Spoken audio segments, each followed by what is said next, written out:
नमस्कार दोस्तों, पीसीआई हिंदी ज्ञान में आपका हार्दिक अभिनंदन और स्वागत है। मित्रों, आप लोगों के लिए यहाँ पीसीआई हिंदी ज्ञान में हिंदी की सामान्य जानकारी दी जा रही है, जो आप लोगों के लिए हर कंपटीशन में महत्वपूर्ण साबित होने वाली है। मित्रों, एसएससी जीडी की एग्जाम को मद्देनजर रखते हुए हम आप लोगों के लिए बहुत ही बेहतरीन प्रयास कर रहे हैं। आप अपने चैनल पीसीआई हिंदी ज्ञान को ज़्यादा से ज़्यादा शेयर कीजिए और कहीं कमी लगे तो कमेंट में जरूर बताएं कि आप सर यहाँ कमी कर रहे हो। देखो, कहीं न कहीं आप लोगों को हम बहुत ही बेहतरीन तरीके से यहाँ पर हिंदी समझाने का कार्य करेंगे, जिसको आप ग्रहण करने की कोशिश करें। यहाँ पर दोस्तों हम पढ़ रहे हैं व्याकरण, और व्याकरण के अंतर्गत हम चले तो यहाँ पर सबसे महत्वपूर्ण बिंदु यहाँ हम वर्ण विचार को पढ़ रहे हैं। और वर्ण विचार के अंतर्गत हम चले तो वर्ण दो प्रकार के होते हैं, एक होता है स्वर और दूसरा होता है मित्रों व्यंजन। अब यहाँ पर अपना टॉपिक चल रहा है ये स्वर वाला। अब यहाँ पर ध्यान दें, स्वरों की संख्या अपने मानी जाती है कितनी मित्रों? तो यहाँ पर स्वरों की संख्या मानी जाती है, यहाँ पर 11 संख्या मानी जाती है। और इन 11 स्वरों को हम यहाँ पर पढ़ रहे हैं। 11 स्वर कौन कौन से हैं वो भी क्रम से हम पढ़ेंगे। जैसे ए आपको पढ़ चुके हैं, ई को पढ़ चुके हैं, ऊ आता है, री स्वर आता है, ए आई आता है और ओ औ आता है। ऐसे दोस्तों अपने 11 स्वर हैं और इन 11 स्वरों को हमने यहाँ पर 5 भागों में बांटा है। इन 11 स्वरों को कितने भागों में बांटा है दोस्तों? 5 भागों में बांटा है। और उसके लिए हमने सूत्र याद किया है माऊजी ओमू के नाम से याद किया है। अब यहाँ पर मित्रों माऊजी ओमू आप लोगों के लिए बहुत ही शानदार व सरल भाषा में आपको यहाँ समझ में आने वाली है कि ये माऊजी ओमू है क्या। यहाँ पर ध्यान दें, मा का मतलब मित्रों मात्रा है, उ का मतलब मित्रों उच्चारण है, उच्चारण। और यहाँ पर जी का मतलब है मित्रों जीवा, जी का मतलब क्या है मित्रों? जीवा रहने वाला है। और जीवा के बाद में हम आगे चले तो यहाँ पर मित्रों रहने वाला है जीवा के बाद में ओष्ठों की गोलाई के आधार पर। और यहाँ पर मित्रों मुख आकृति रहने वाला है। ऐसे दोस्तों यहाँ पर स्वरों को 5 भागों में बांटा गया है, माऊजी ओमू। अब मित्रों यहाँ पर हम इन 5 भागों को क्रम से पढ़ने वाले हैं। सबसे पहले हमने यहाँ पर दोस्तों मात्रा काल के आधार पर स्वर पढ़ने वाले हैं। मात्रा काल के आधार पर स्वरों के मित्रों यहाँ पर उपभेद किए गए हैं कितने? तो यहाँ पर उपभेद किए जाते हैं दोस्तों 3 किए जाते हैं, जिनमें सबसे पहले हम लेते हैं इसके अंतर्गत लघु स्वर आएंगे, लघु स्वर। और लघु स्वर के बाद में आएंगे मित्रों दीर्घ स्वर आने वाले हैं। और दीर्घ स्वर के बाद में आने वाले हैं प्लुत स्वर। कौन से स्वर आने वाले हैं मित्रों? प्लुत स्वर आने वाले हैं। ऐसे हम बात करें तो यहाँ पर मात्रा काल के आधार पर ये स्वर 3 प्रकार के होते हैं। मात्रा काल के आधार पर स्वर कितने प्रकार के होते हैं दोस्तों? 3 प्रकार के। यहाँ पर एक लिखा है लघु को दोस्तों यहाँ पर हम मूल स्वर भी कह सकते हैं। मूल के अलावा हम इनको छोटे स्वर भी कह सकते हैं। छोटे के अलावा मित्रों इनको हम एक मात्रिक स्वर भी कह सकते हैं, क्योंकि यहाँ पर एक मात्रा का ही प्रयोग होता है, अतः इनको एक मात्रिक स्वर भी कह सकते हैं। इनको दोस्तों हम गुरु स्वर कह सकते हैं। गुरु स्वरों के अलावा द्विमात्रिक स्वर भी इनको कहा जा सकता है। ये द्विमात्रिक स्वर हो जाएंगे। और यहाँ पर प्लुत स्वर हैं, इनको दोस्तों हम त्रिमात्रिक स्वर भी कह सकते हैं। ऐसे दोस्तों ये अपने नाम रहने वाले हैं मात्रा काल के आधार पर। मात्रा काल के आधार पर स्वर 3 हो गए। लघु स्वर जहां से शुरुआत होती है, दीर्घ स्वर, जो इससे बड़े हैं और पलुत स्वर जो सबसे बड़े रहने वाले हैं। और बात हो रही है मात्रा काल, मात्रा में काल कितना कितना लगता है इस आधार पर हम पढ़ने वाले हैं। और काल को कहते हैं मित्रों समय। तो दोस्तों समय को मद्देनजर रखते हुए हम चलते हैं बिना किसी देरी के। और यहाँ पर सबसे पहले पढ़ते हैं हमें मूल स्वर। और मूल स्वरों को ही लघु स्वर भी कहा जाता है और लघु स्वरों को ही यहाँ पर एक मात्रिक स्वर भी कहा जाता है। और एक मात्रिक के साथ साथ ही मित्रों यहाँ पर इनको हम ह्रस्व स्वर भी कह सकते हैं। ऐसे इनके अलग अलग नाम आपको मिल सकते हैं। ये हो गए स्वरों के अपने पहला विभाजन। और इस पहले विभाजन में हम पढ़ने वाले हैं दोस्तों, इनका हम महत्वपूर्ण बिंदु वाले तथ्य पढ़ने वाले हैं। अब चलिए दोस्तों आगे और इसी कड़ी में हम बढ़ते हैं कि मूल स्वर कौन कौन से होते हैं, जहां से स्वरों की होती है शुरुआत। ए आता है, ई आता है, उ आता है और दोस्तों री आता है। ऐसे ये 4 स्वर होते हैं जिनको हम एक मात्रिक कह सकते हैं, मूल कह सकते हैं। स्वरों की शुरुआत इन्हीं से होती है, ऐसे हम मान सकते हैं। और इनकी संख्या होती है दोस्तों कितनी, 4 रहने वाली है। यहाँ पर मित्रों ये बिल्कुल अपने आप में स्वतंत्र हैं, किसी दूसरे के स्वर के सहयोग से बने हुए नहीं हैं। तो ये हो गए मित्रों मूल स्वर। मूल स्वरों के बाद में हम दूसरे क्रम पर चलते हैं। तो यहाँ पर आते हैं मित्रों दीर्घ स्वर। और दीर्घ स्वरों को ही कहा जाता है दोस्तों गुरु स्वर कहा जाता है, गुरु स्वर। दीर्घ स्वर या गुरु स्वरों की संख्या होती है दोस्तों 7। और वो कौन कौन से होते हैं वो भी हम पढ़ने वाले हैं। इनमें 7 कौन कौन से हैं, जैसे हम बात करें ए के बाद में आता है आ के बाद में आगे चलेंगे तो यहाँ पर बड़ा ई आता है और बड़ा ई आता है दोस्तों उ। 3 तो रहने वाले हैं ये दीर्घ स्वरों के अंतर्गत। और 4 रहने वाले हैं, ए है, इसके साथ का आई है, ओ है दोस्तों, और इसके अलावा औ है। ऐसे हम बात करें तो दीर्घ स्वरों की संख्या या गुरु स्वरों की संख्या होती है दोस्तों कितनी, 7। और गुरु स्वरों के लिए ये चिन्ह प्रयोग किया जाता है। यहाँ पर ये 2 मात्रा के लिए प्रयोग कर सकते हैं। लेकिन इन 7 में से भी अगर पूछ लिया जाए मित्रों कि यहाँ पर इन 7 में से कितने स्वर संयुक्त हैं, तो इनको हम दोस्तों कह सकते हैं संयुक्त स्वर।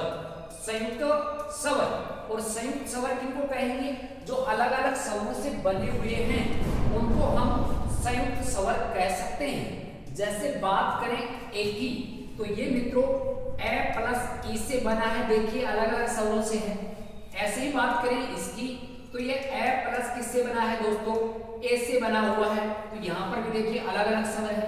इसकी बात करें तो ए प्लस किससे बना हुआ है, उ से बना है। और इसकी बात करें तो यहाँ पर ए प्लस मित्रों किससे बना हुआ है, ओ से बना हुआ है।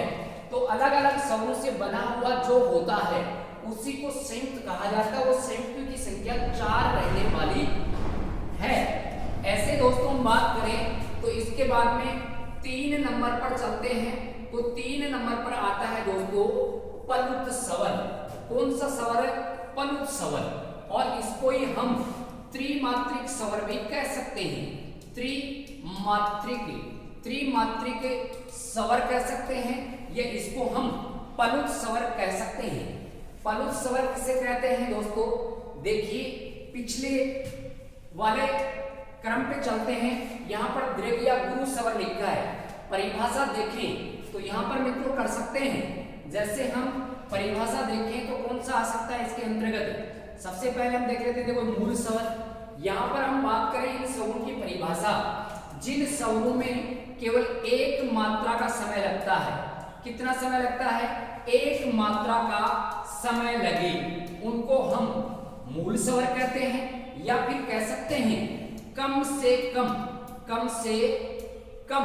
समय लगता है, कम से कम समय लगता है, उन्हें क्या कहते हैं मित्रों, हम मूल स्वर कह सकते हैं। अब कम से कम समय लगता है वो तो हो गए दोस्तों कौन सा, मूल स्वर हो गया। दीर्घ स्वर। दीर्घ स्वरों में हम चले तो हमने कम से कम समय वाले पीछे पढ़े हैं, तो यहाँ पर याद रख सकते हैं दोस्तों, जिन स्वरों के उच्चारण में लघु, जिन स्वरों के उच्चारण में लघु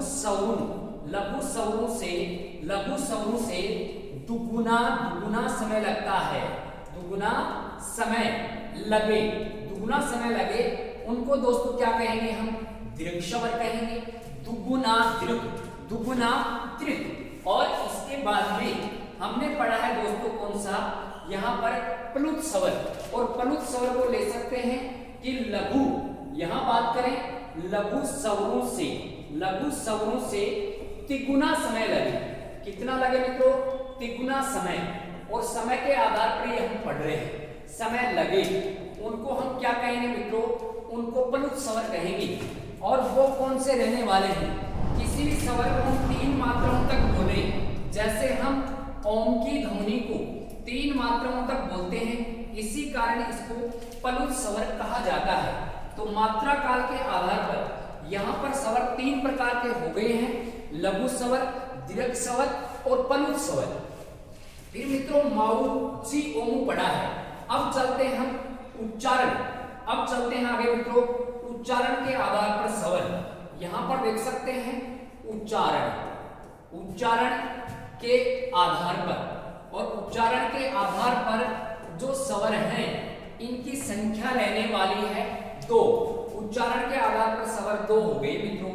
एक की ग्रहण करेंगे तो यहाँ पर हो जाएगा अनुनासिक। एक तो कौन सा हो गया दोस्तों? अनुनासिक हो गया, और दूसरा हो जाएगा अनुनासिक रह जाएगा, अनुनासिक, या हम इसको नासिक भी कह सकते हैं, निर्नुनासिक। मित्रों अनुनासिक या निर्नुनासिक इसको हम बोल सकते हैं। उच्चारण के आधार पर 11 स्वरों को 2 भागों में बांटा गया है। एक है इसके अंतर्गत कौन सा मित्रों? अनुनासिक, और दूसरा कौन सा है? अनुनासिक, या इसको हम निर्नुनासिक कह सकते हैं। जहां पर हम चंद्र बिंदु का प्रयोग करेंगे वहां तो हो जाएगा अनुनासिक, और चंद्र बिंदु का प्रयोग नहीं करेंगे। मूल स्थिति में लिखी हुई 11 स्वर उनको क्या कह देंगे दोस्तों? निर्नुनासिक या अनुनासिक कह सकते हैं।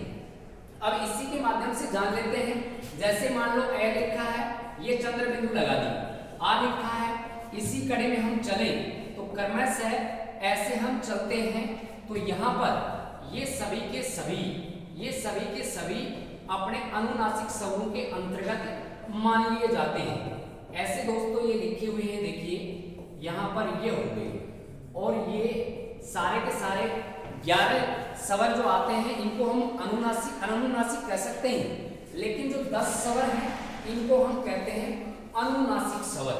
और इसके अंतर्गत आपके सामने लिखे हुए हैं सभी चंद्र बिंदु का जहां जहां प्रयोग होगा वो सारे के सारे अनुनासिक स्वर कहलाते हैं। और चंद्र बिंदु हटा देंगे तो ये क्या हो जाएंगे मित्रों? अनुनासिक या निम्नुनासिक रहने वाले हैं। यहाँ पर अनुनासिक स्वरों की संख्या पूछी जाए तो 10 रहने वाली है, और अनुनासिक या निर्नुनासिक स्वरों की संख्या पूछी जाए तो वो कितनी रहने वाली है? 11 रहने वाली है। क्रमशः हम पढ़ चुके हैं। एक के बाद में आ आता है, ई आता है, ऐसे ही मित्रों उ आता है, री आता है, ए आई आता है, ओ आता है, और दोस्तों यहाँ पर औ आता है। अब देख लो आपके सामने लिखे हुए हैं ये 11 स्वर अनुनासिक या निम्नुनासिक कहलाते हैं। अब दोस्तों हम आगे चले तो यहाँ पर तीसरी कड़ी पर चलते हैं। माउ जी, जी का मतलब यहाँ पर दोस्तों हमने पढ़ा है जीवा, जीवा के भाग के आधार पर, और जीवा के भाग के आधार पर जो स्वर हैं इनको पढ़ने वाले हैं कि 3 हिस्से हैं। कितने हिस्से हैं दोस्तों? 3 हिस्से रहने वाले हैं। एक की बात करें हम, पहला तो यहाँ पर रह जाएगा अग्र स्वर। कौन सा स्वर दोस्तों? अग्र। दूसरे में हम चलेंगे तो यहाँ पर आ जाएगा मध्य स्वर। कौन सा स्वर है दोस्तों? मध्य। और यहाँ पर हम चलेंगे तो तीसरे में आ जाएगा कौन सा? पश्च स्वर। कौन सा स्वर हो गया? पश्च स्वर।